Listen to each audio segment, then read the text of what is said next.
Okay, quick walk around of the camper on the outside. We'll just go around quickly. First of all, you can admire the chrome light strip under the bumper, fairly fresh wheel trims that we put on.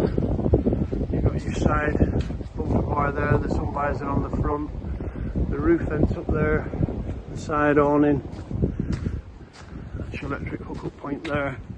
It's got one of those fancy safety bumpers on the back there, a little bit of a chrome strip around the number plate. You can see the TV aerial up the top. Again, it's got another chrome bar with lights in it down this side, and the side window with the opening sliding. Oh, these are really handy as well. They made a big difference with the sun coming at me sideways in the summer sun. Now, so we'll have a look around the cabin, inside the cab. You can see the footsteps, which are really bad for these. They're all solid. There's no issues at all. The cab itself, 3-seater. It's lovely and original. It's all in place. There's one of these parrot hands-free things fitted. We'll download you some instructions online. Fancy stereo fitted, which works on a remote control. I'll show you a bit later when we're in the back there. Mileage, we don't really know, to be honest with you. It's saying 40-odd thousand miles at the minute, but there's a 1 missing off that. I know there is, because occasionally the 1 shows up, and there's a little bit of discrepancy in the mileage on the MOTs. I have no real idea where the mileage is with it, but look at the seats and the general condition of this cab. I'll go around and show you the other door, step and everything. Look at the driver's seat. It's certainly not been to the moon and back. We'll just have a quick look at this other door card and step. And again, you can see the steps in good order there, and it's all just nice and clean. So that's in the cab. Okay, let's just have a look at the back here of the camper. So what we've got is the winding handle for the side awning and a brush on there, and then this is a freestanding table that just slides in there, a Regatta outdoors freestanding table. In this side, the tub comes out and goes under the back with that pipe, and that's your waste for when you're on site. The gas buckle's there and the regulator. The gas is empty at the minute, and it'll be staying that way because we are not selling it certified and working. We're going to sell it just as you see it. There's your water tub and your water pump strapped in place there. You get the electric lead, including one of these adapters to make it work in your house.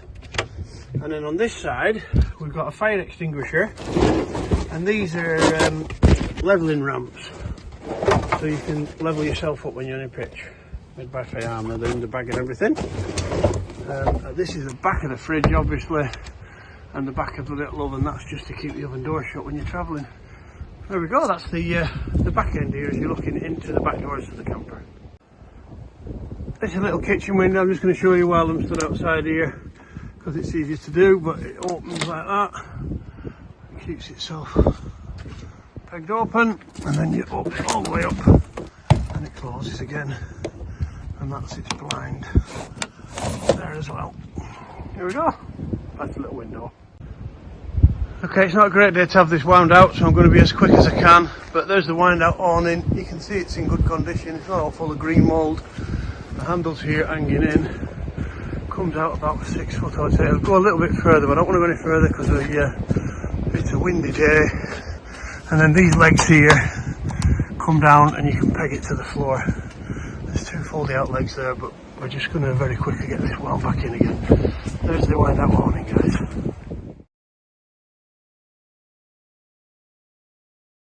Okay, we're going to do an inside tour, but I just wanted to start out here by pointing out at the minute we're not plugged into the electric, and it's nice and quiet around this side because we've not got the heat on. Oh, I forgot to tell you, new back tyres on this before we went off on our trip. The diesel heater is nice and quiet at the minute.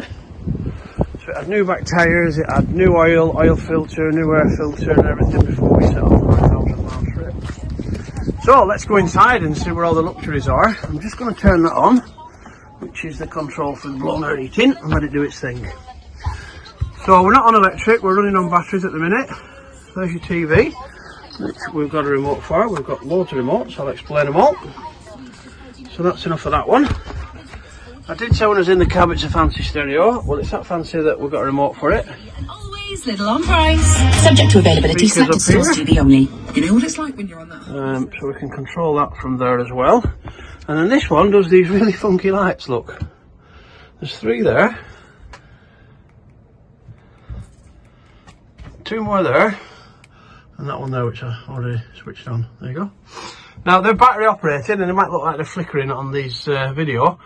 But we've used these for the 4 nights we're away, and we haven't put any new batteries in them. There's 3 LED lights here going across the top as well.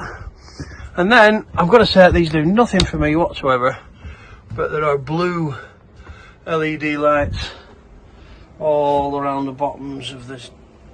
Can't really see them too well, can you, in this light, but you can see them down here. I'm sure they bring something to the party, but they don't rev me up at all. Okay, so that's the lights. Ceiling, we slept in it, and the both of us and the dog, no condensation whatsoever on that ceiling in the morning. These 2 vents are like the ones you put in to keep your dogs from going too hot when in the back of a van, and they will stop all that horrible musty smell that you normally get in campers that have not been used for a while. I think they're called Fletner vents. There's 2 of them fitted, they work really well. We've had them closed because it was that cold where we were, but yeah, they'll stop it all getting cold. And a little battery operated light there just as you come in. The TV aerial wires want sorting out, really, don't they? They're a bit messy. They just want to be behind there. And loads of storage in this cupboard here, and they're all the aluminium screens. So you get aluminium screens to go right around the front, proper padded ones, and there's one for this side window and one for the sliding door when it's shut as well, and they make a big difference when it's cold. There's a little clock there as well.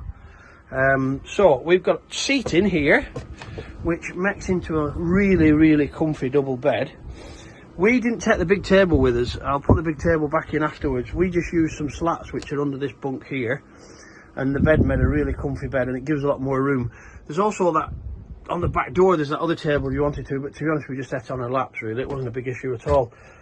And it is a really comfy bed. They're really good foam in these things. So that's a little cupboard down there with a 240 volt socket above it there. There's another socket there. There's a 12 volt socket there. We've got a carbon monoxide detector there. More cupboards up the top here. And these lift up to reveal a 2 burner hob and a little sink with a tap. So there's no hot water or anything. It's quite simple. You've got your water tank in there and your waste tank goes out. If you want hot water, you just boil a kettle. We know these work, but as I've already explained when I was out the back, we're selling it with no gas connected. It's entirely up to yourself whether you connect it. The fridge definitely works on 240. We didn't actually try it on 12, and it's not connected to gas. The little oven, what a little cracker this is. When you're plugged into the mains, it's absolutely brilliant. It can be an oven or a grill. It really is good. Got loads more kitchen storage space down here. 2 shelves in it. This one gets you into the area where the water and gas tanks are, and then this one's got these really handy drawers in, look. Full of all kinds of useful storage spots in there. And this is a useful cupboard, but it's not really a wardrobe, but we managed to get loads of stuff in it. So that's where your mains comes in. You've got your trip out switch there, and these 2 for the fridge and the oven. And that socket there works off the inverter. And I have tried it. I've plugged something in and switched it on the inverter, and it will work off the batteries, but I'm not sure how long you will get. So that's it in here. Little window we've already covered, haven't we? And what else do we need to see from here? Oh, the heater. It's just revving up nicely now and starting to pull warm air out. So that sliding window on there. Push that in and she slides open. Both windows have got like blackout screens on them, like a tint, so even when the lights are on you can't really see inside. These curtains go across here to keep you nice and warm and snug and separate from the cab at night time. And all these pockets, if they offend you, they'll just unclip, they're just on Velcro, look. So there we go. Right, the heater's blowing. This was the saving grace for our trip, this diesel heater. It's an Earthspax diesel heater. It works an absolute treat. The controls for it there. And we're not connected to anything, and we are getting piping warm air coming out of there. We'll just nip back around the back and you'll be able to hear it doing its thing.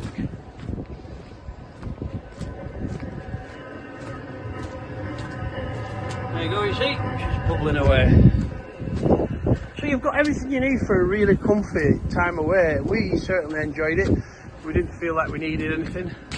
Maybe see those blue lights a bit better there now, can't you? It's spacious for two people, it's comfy for two people. You've got a little loo hiding away in here. You can be in the middle of the night.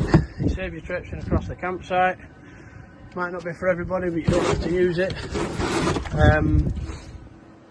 Great camper, really well built.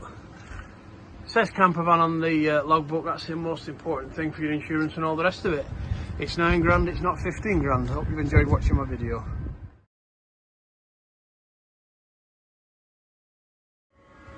This is under the seat towards the back. You can see it's a full storage space. You can hear the heater bubbling away nicely now. I'll just swap round and show you the other side. And this is under the other side. Obviously taken up quite a bit with the loo, but still plenty of space there to get some clothing bags in or whatever. So that's both storage areas.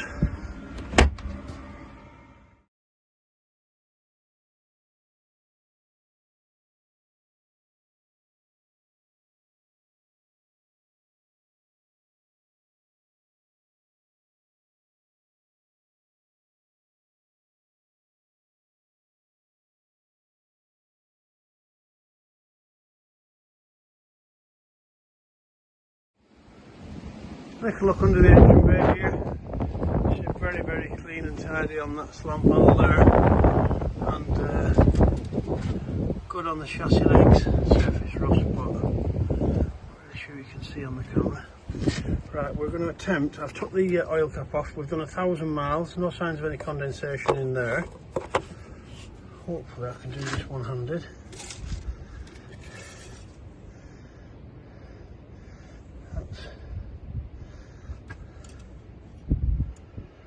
Oil, dipstick. Yep, and after 1,000 miles it's not used any oil, or we haven't topped it up, so that's good. It did have an oil change before we set off. And then the water in there, get the light on it, you can see, and that hasn't moved at all, and I've not had to top the water up after 1,000 miles. So she drove absolutely spot on the entire journey that we took her on.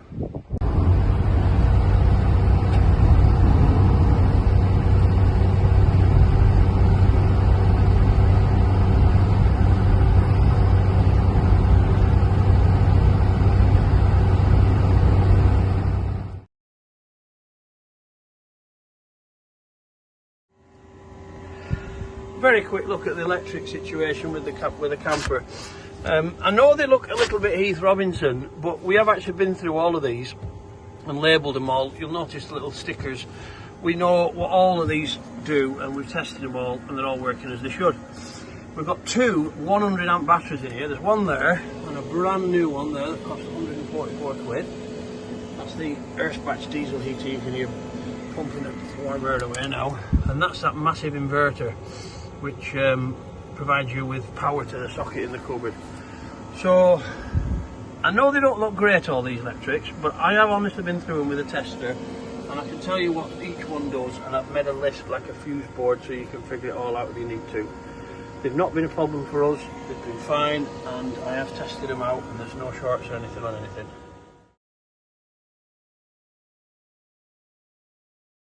Now, it does want catching in a couple of places on the bodywork. If you look on the wheel arches, all four of them kind of just want catching a little bit. The bonnet had a huge sticker on it.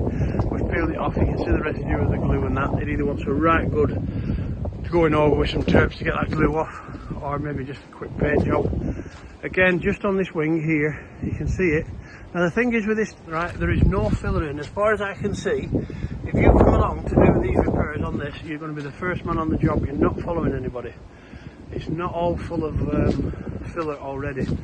Again, just do a tidying on the wheel arches, a little bit around where they've cut in for that electric socket there. I mean, I'm being picky, you know, the van's priced accordingly. People keep telling me this van's worth 15 grand. I'm asking 9,000 quid for it. It does want a little bit of work on the paintwork, but it's not letting me down. It's not stopped me going every 1,000 mile running it. And to be honest with you, it does want catching, but it's not offensive, and you don't need to rush out and do it.